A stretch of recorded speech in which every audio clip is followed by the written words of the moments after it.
Baiklah Bapak Ibu, Assalamualaikum warahmatullahi wabarakatuh. Selamat siang. Saat ini saya akan menjelaskan terkait pengkajian dalam keperawatan atau nursing assessment. Dalam nursing proses atau dalam proses keperawatan terdiri dari 5 step. Yang mana yang pertama adalah pengkajian. Kemudian setelah kita mengkaji dan mendapatkan data objektif dan data subjektif dari klien atau pasien, baru kita menetapkan suatu diagnosa keperawatan, ya. Dari diagnosa keperawatan ini kita tentukan mana yang prioritas, selanjutnya kita susun intervensi keperawatan. Nah, setelah intervensi keperawatan itu kita susun sesuai dengan, kalau kita menggunakan acuan dari Nanda, bisa kita menggunakan nanda untuk diagnosanya, atau kita menggunakan bisa dengan menggunakan SDKI, tergantung mana yang akan kita gunakan. Kemudian ketika dari SDKI ataupun nanda tersebut, maka kita planningkan intervensinya. Kalau di nanda berarti kita menggunakan NIC-nya, Nursing Intervention Classification. Kemudian untuk SDKI berarti kita menggunakan SIKI-nya. Jangan lupa menggunakan SLKI sebagai luaran, sedangkan jika itu adalah menggunakan nanda, maka menggunakan NOC, Nursing Outcome Intervention. Kemudian dari intervensi itu kita implementasikan apa yang sudah kita planningkan. Kemudian yang terakhir itu adalah evaluasi. Evaluasi ini merupakan evaluasi dengan metode SWOT nantinya.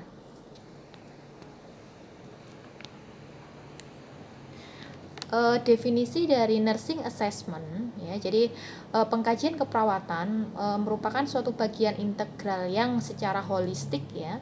Secara holistik, secara menyeluruh merupakan proses keperawatan, dan biasanya untuk menginisiasi atau memulai dan mempertahankan apa yang direncanakan untuk individu tersebut, supaya dia yang mungkin awalnya dari sakit menjadi sehat, ya, mencegah supaya tidak sakit, ya, atau merestore atau memperbaiki status kesehatan, dan memfasilitasi bagaimana pelayanan kesehatan, ya, supaya mendapatkan fasilitas yang dengan level yang baik dan derajat kesehatan yang maksimal.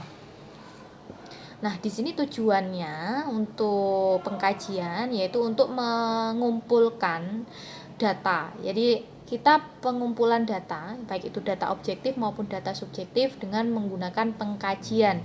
Kemudian yang selanjutnya bagaimana kita melihat status kesehatan pasien, ya. Dengan pengkajian keperawatan ini kita bisa melihat status kesehatan pasien, mengidentifikasi bagaimana status kesehatan tersebut, apakah dikatakan normal atau tidak. Jadi kita mencari perbedaan antara yang normal, ya, dengan yang abnormal. Dengan seperti itu kita mengetahui adanya masalah keperawatan.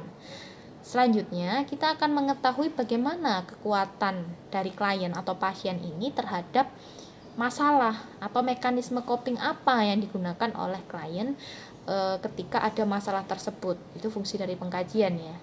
Dan kita bisa menyelesaikan masalah mana yang dianggap itu aktual, karena permasalahan itu ada yang bersifat aktual, ada yang bersifat resiko, atau ada yang bersifat promkes nantinya. Nah, berbagai masalah ini nanti kita identifikasi berdasarkan data yang kita dapatkan pada pengkajian.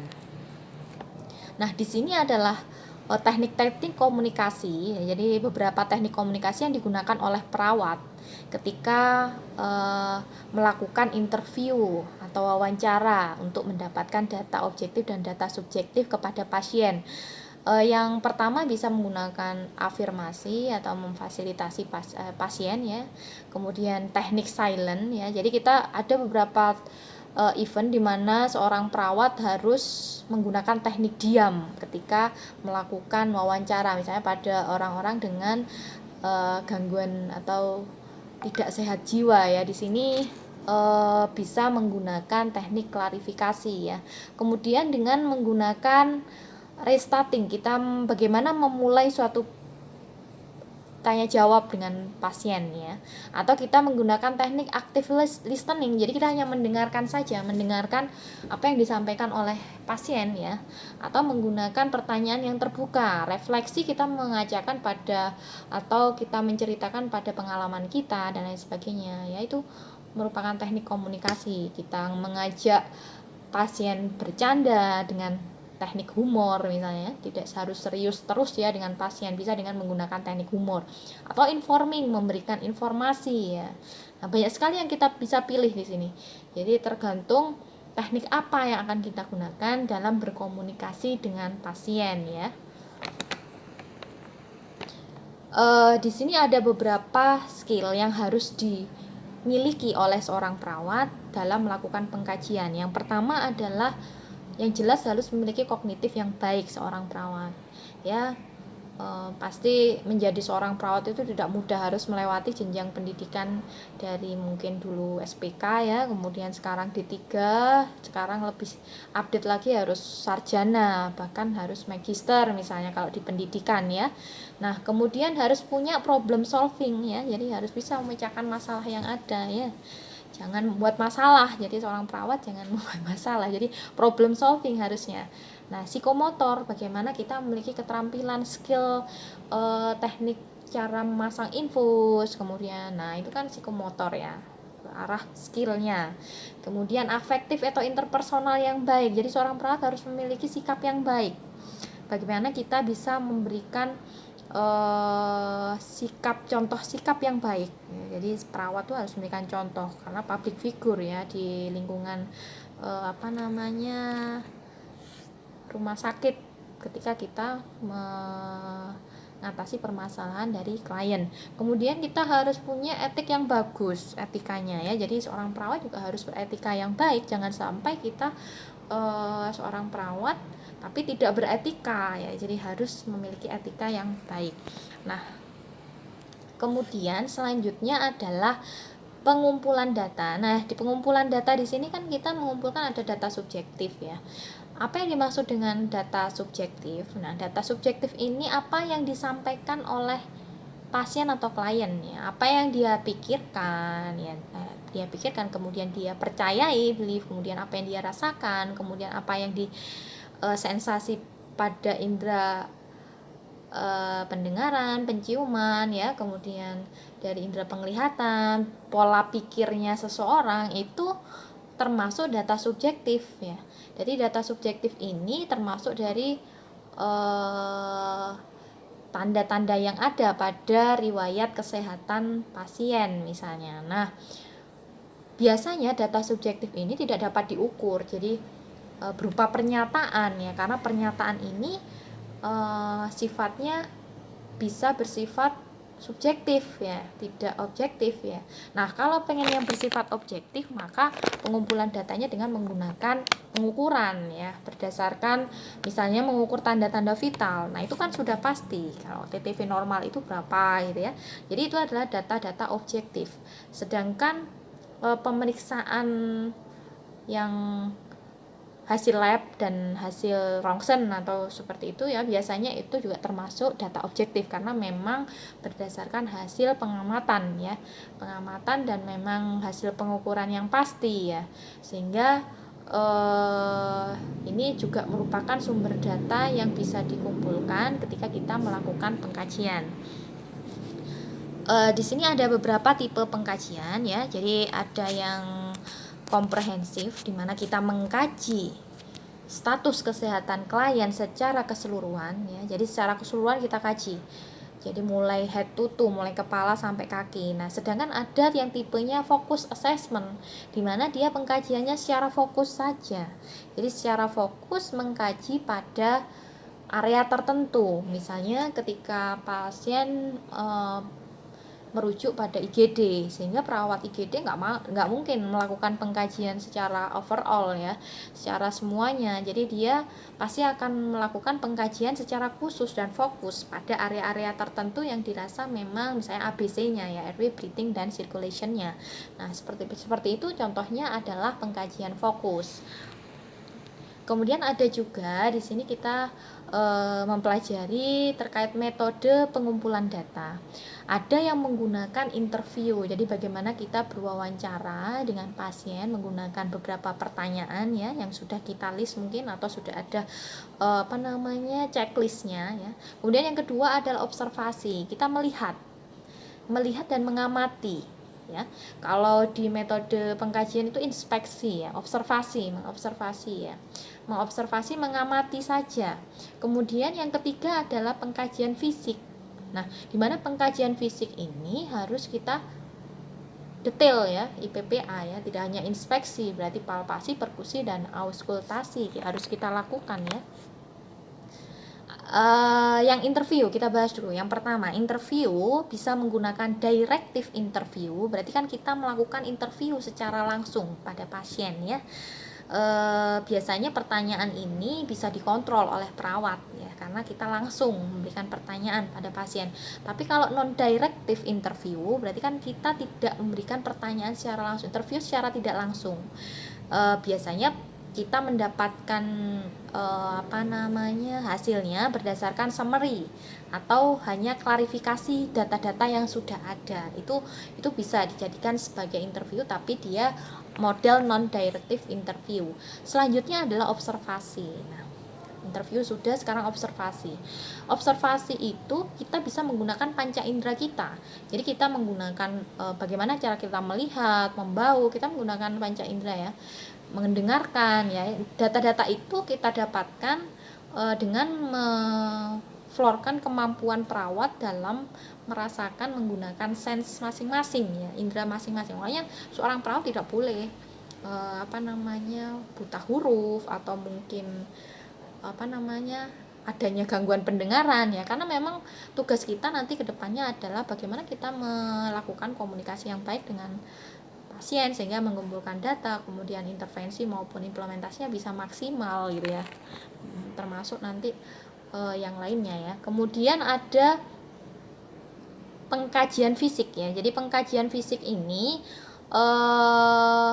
bisa menggunakan beberapa teknik ya, boleh inspeksi, palpasi, perkusi, dan auskultasi ya.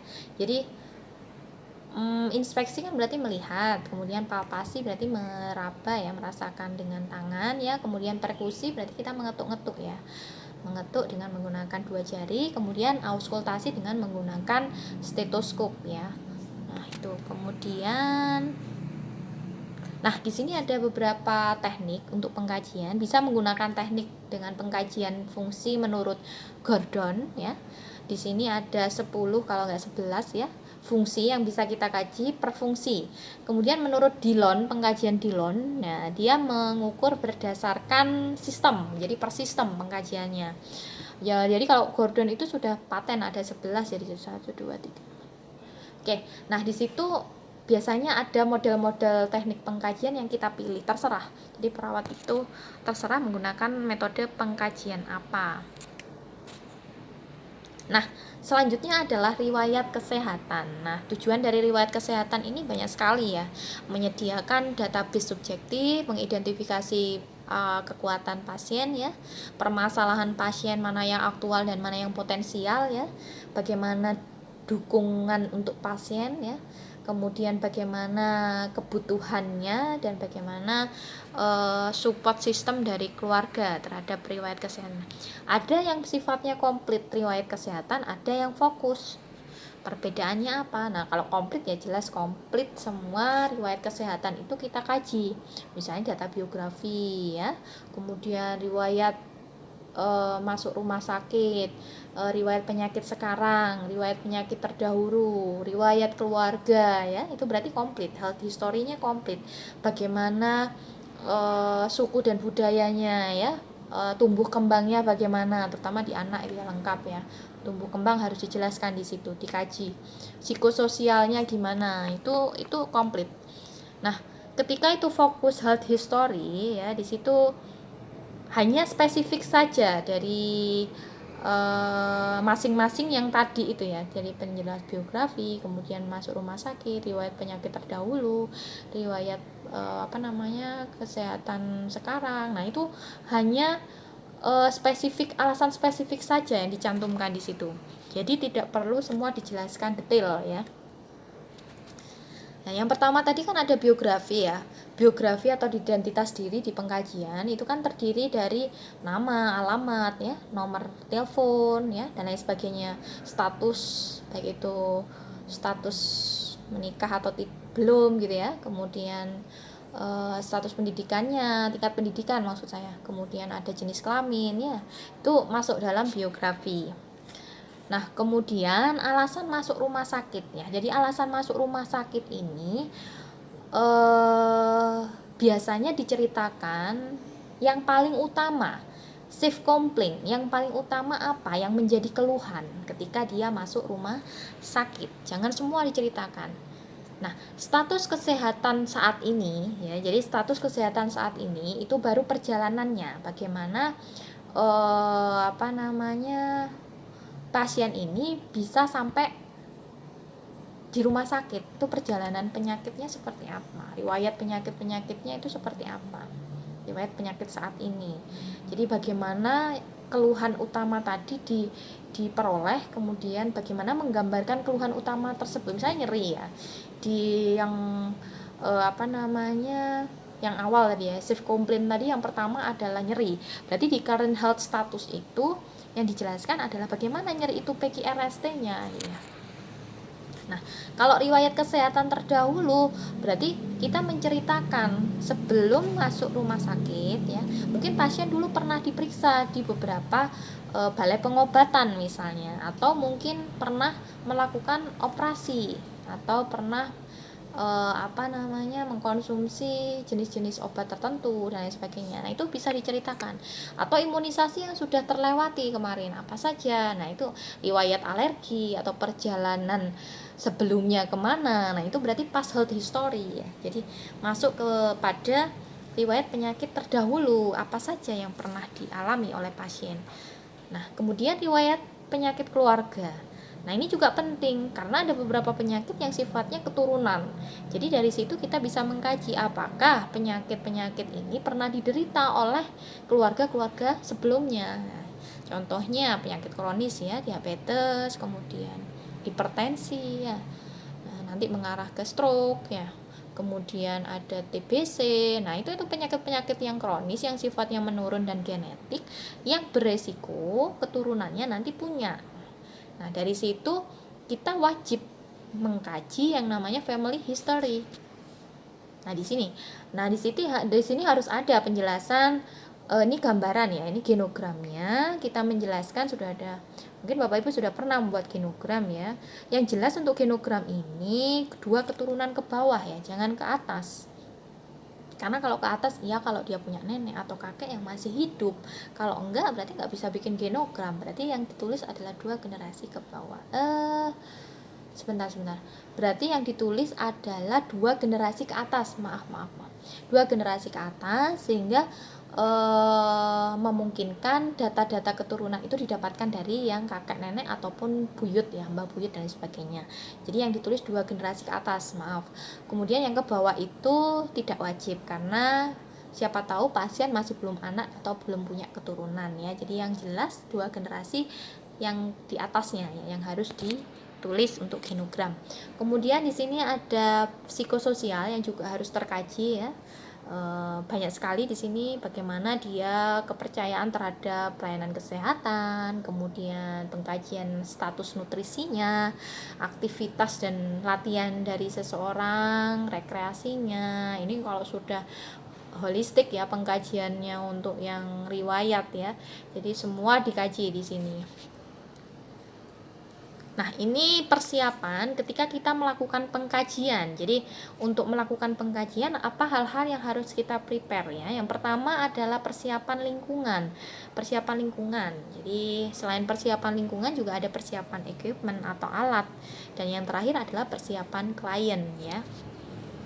Nah, persiapan lingkungan apa saja yang perlu kita persiapkan ya. Jadi di lingkungan ini yang harus kita persiapkan, perawat harus plan time ya. Jadi harus merencanakan kapan antara klien dan perawat ini bisa bekerja sama nantinya ya, atau butuh ruangan khusus karena ada beberapa pengkajian yang sifatnya private ya, jadi kita tidak bisa melakukan di ruang terbuka, maka butuh special examination room. Nah, ini yang harus sepi, tidak terganggu dengan seliweran banyak orang ya. Jadi harus siapkan benar-benar ruangan ini. Kemudian hangat, jangan sampai di tempat terbuka kemudian terpapar angin nih, kasihan pasien.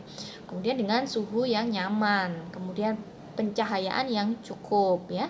Kemudian jangan sampai ada interupsi atau serangan dari baik itu pihak luar ya atau orang lain tiba-tiba masuk ke ruangan tersebut. Nah, itu kalau bisa dihindari, minimalis interruption ya. Jadi tolong siapkan lingkungan yang nyaman baik itu bagi perawat maupun bagi pasien ya. Nah, kemudian sekarang selanjutnya adalah persiapan klien. Dari sisi klien apa yang harus disiapkan? Yang jelas adalah psikologinya dan fisiologinya harus dipersiapkan ya. Bagaimana sih posisi yang nyaman untuk klien? Nah, ketika kita melakukan pemeriksaan daerah dada ya dengan menggunakan stetoskop, nah pasti kan kita lebih nyaman ketika pasien kondisi duduk atau posisi ini ya semi fowler ya atau fowler. Nah, itu akan lebih nyaman misalnya. Atau dengan beberapa posisi misalnya untuk memasukkan obat lewat anus, berarti kan posisinya harus sim atau lateral ya. Atau dengan posisi misalnya kita melakukan VT, otomatis dengan posisi litotomi atau dorsal recumbent ya, itu kan lebih nyaman. Nah, posisi-posisi itu harus diperhatikan ketika kita melakukan pemeriksaan fisik ya. Usahakan ketika pemeriksaan fisik pasien juga menggunakan pakaian ya kalau bisa disediakan yang dari rumah sakit ya, berganti ke pakaian yang ada di rumah sakit ya, karena ada beberapa pemeriksaan yang mungkin ketika pasien menggunakan baju sendiri itu akan lebih susah kita melakukan pemeriksaan fisiknya ya, karena kan pakaian dari rumah sakit sudah disetting ya memang untuk kondisi pasien sakit yang mempermudah untuk tenaga kesehatan melakukan pemeriksaan begitu okay. Kemudian untuk selanjutnya persiapan klien adalah usahakan kantong kandung kemihnya kosong ya, karena takutnya ketika kita tekan nah pasien kebelet BAK gitu ya. Nah, itu. Jadi tolong usahakan kosong kecuali memang untuk pemeriksaan kehamilan ya. Biasanya kehamilan itu kan usahakan kalau masih awal ya, masih trimester pertama, kantong kandung kemih penuh itu akan membuat hasil USG-nya lebih baik gitu ya daripada yang kantong kandung kemihnya kosong. Itu tidak masalah kalau itu, tapi untuk pemeriksaan yang lain saya rasa usahakan kosong, empty the bladder ya. Jadi usahakan kosong bladdernya. Kemudian selanjutnya tolong perawat menjawab setiap pertanyaan ya secara langsung pada pasien dan jujur. Jangan kita mengada-ngada, karena apa? Informasi ini akan membuat klien atau pasien merasa nyaman. Pemeriksaan kita itu seperti apa sih nantinya? Prosedurnya itu harus disampaikan di sini, di persiapan klien. Sehingga nanti klien merasa trust dengan kita dan ketika melakukan pemeriksaan juga akan berjalan dengan baik ya, kerjasama dari klien ya. Nah, di sini adalah posisi-posisi pemeriksaan ya, bisa dengan posisi duduk ya, sitting, kemudian ada supinase ya, kemudian ada dorsal recumbent, mengangkang gitu ya, dan yang lebih mengangkang lagi ketika seperti akan melahirkan litotomi ya, itu ada posisi sim, posisi miring gitu ya, kemudian ada prone, kemudian lateral recumbent, dan knee chest. Nah, ini tergantung jenis pemeriksaan apa yang akan kita lakukan. Posisi-posisi ini yang menentukan dan dipersiapkan pada klien ya. Nah, selanjutnya yang ketiga adalah preparing equipment. Jadi equipment ini adalah alat-alatnya. Alat-alat apa yang harus kita persiapkan untuk pemeriksaan atau pengkajian ini kita harus siapkan dulu stetoskop atau butuh speak manometer. Jangan sampai pasien sudah siap, lingkungan sudah siap gitu ya, sudah dibuka gitu ya area yang akan dikaji misalnya. Nah ternyata alat-alatnya belum tersedia. Nah itu yang membuat pasien menunggu ya. Apalagi ketika penutup atau selimutnya udah dibuka gitu ya, ternyata ada alat yang belum siap gitu. Jadinya jangan sampai seperti itu. Saya rasa Bapak Ibu di sini sudah ready ya untuk mempersiapkan itu, sehingga alat-alat ini harus dipersiapkan. Otoskop, oftalmoskop, Snellen chart ini untuk pemeriksaan fisik ya.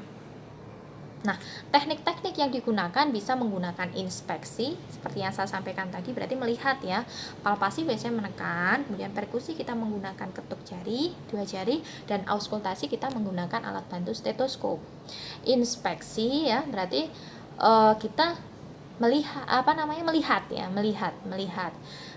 dan mengobservasi ya, menggunakan penglihatan, indera pencium, pendengaran ya, apakah temuan itu normal atau tidak normal ya. Di situ biasanya akan lebih baik ketika pencahayaannya bagus, good lighting ya, atau kita mengekspos bagian tubuh mana yang harus kita kaji, jangan sampai tertutup ya. Kemudian punya perbandingan mana yang normal, mana yang tidak normal, kita harus tahu. Palpasi kita menekan ya, usahakan tangannya kondisi hangat. Jadi kalau belum hangat ya itu dikosok-kosok dulu ya Bapak Ibu, karena memang area-area tertentu, area dalam itu kan lebih hangat ya biasanya. Tangan kita ketika sudah cuci tangan mungkin akan terasa lebih dingin, kita harus hangatkan dulu. Minimalkan ketidaknyamanan, gunakan area tangan yang pas ya, jadi jangan menggunakan area yang tidak pas. Biasanya kita untuk palpasi kita menggunakan ini ya, jangan menggunakan ini. Kemudian starlight pencaharaannya bagus, light palpation palpasi yang ringan ya, deep palpation palpasi yang agak ditekan, atau bimanual kita menggunakan 2 tangan ya.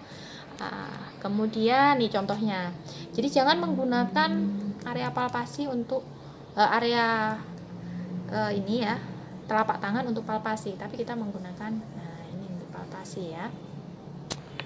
Kemudian ini namanya leg palpation, jadi palpasi yang ringan, tidak terlalu menekan. Kemudian ini deep, yang lebih dalam untuk mengetahui adanya massa ya, atau tingkat nyeri ya.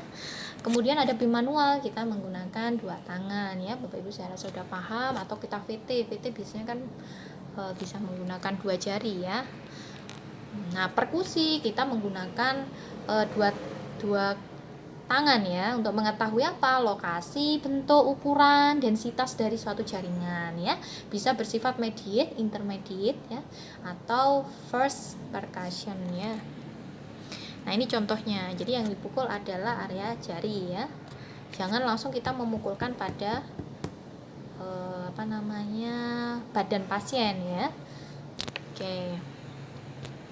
Nah, ini adalah bunyi perkusi normal ya. Jadi kalau timpani itu biasanya pada area lambung yang isinya cairan ya dan benda padat ya. Kemudian resonan ini biasanya pada paru-paru, isinya udara ya. Hiperresonan berarti banyak udara pada paru tersebut, makanya contohnya pada penyakit emfisema ya. Dullness, nah dullness ini normal ketika kita dengarkan pada hati, kemudian limpa atau gallbladder atau kandung empedu ya, yang bersifat padat, itu dullness. Kalau flatness biasanya pada tulang ya, pada tulang muscle itu biasanya kita mendengarkan suara flatness. Ini yang harus kita biasanya di mahasiswa itu sering terlupa untuk area-area tertentu yang normal untuk perkusi. Ini seperti ini, timpani, resonan, hiperresonan tidak normal ya, timpani, resonan, kemudian dullness dan flatness ya. Nah, sedangkan auskultasi kita karena tidak bisa menggunakan panca indera kita tanpa bantuan, maka kita harus menggunakan stetoskop untuk membantu dengan teknik auskultasi ya. Nah, ini yang bisa dibaca untuk Bapak Ibu ketika untuk teknik pengkajian, sumber-sumber buku yang bisa dibaca, bisa menggunakan health assessment ya dengan nursing approach, pemeriksaan klinis, kemudian fundamental of nursing yang the art and science of nursing care, atau fundamental of nursing standard and practice, bisa digunakan sebagai sumber literatur Bapak Ibu untuk mencari atau membaca bagaimana proses pengkajian ya yang bisa kita lakukan sebagai seorang perawat. Oke, itu saja penjelasan dari saya terkait nursing assessment. Mohon maaf kalau seandainya ada kata-kata yang kurang berkenan. Saya akhiri pertemuan kali ini. Wassalamualaikum warahmatullahi wabarakatuh.